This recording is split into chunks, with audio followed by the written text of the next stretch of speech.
আসসালামু আলাইকুম। আমি এখন যাইতেছি নমাজ পড়বো। আজকে জুমার দিন, পবিত্র দিন। জুমার দিন আমাদের মতন অসহায়ের জন্য এটা হজের দিন যাকে বলা হয়।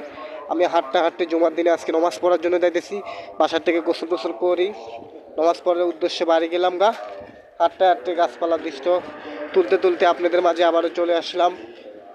আপনারা অনেকজনে অনুরোধ করছেন শুক্রবারে একটা নমাজের ব্লগ করার জন্য, তাই জন্য আমি নমাজের একটা ভিডিও আপনার জন্য আপলোড করছি। ভাইয়া প্রশ্ন করছে, আপনি তো শুক্রবারে ভাইয়া ভিডিও করেন না, বড় একটা ভিডিও করে আমাদেরকে দেখান। তাই জন্য ভাইয়াদের অনুরোধে ভিডিওটি বানাচ্ছি। অবশ্যই চ্যানেলটি লাইক করবেন, সাবস্ক্রাইব করবেন। আমরা ভাইয়া ছোট্টখাট্টো ইউজার, আমাদেরকে যদি আপনারা সাপোর্ট করেন আমরাও আপনাদেরকে সাপোর্ট করব। সাপোর্ট ছাড়া এই দুনিয়াতে কিছু হয় না ভাইরা। অবশ্যই সাপোর্ট করতে হবে, লাইক করতে হবে।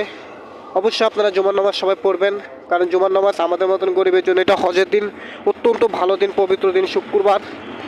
এই দিনটি অনেক ভালো। আবার সামনে শুক্রবারে সবরাত, একটি পবিত্র দিন। এইটারও একটা ভিডিও করার চেষ্টা করব, আপনাদের অনুরোধ যদি সাপোর্ট করেন করতে পারবো।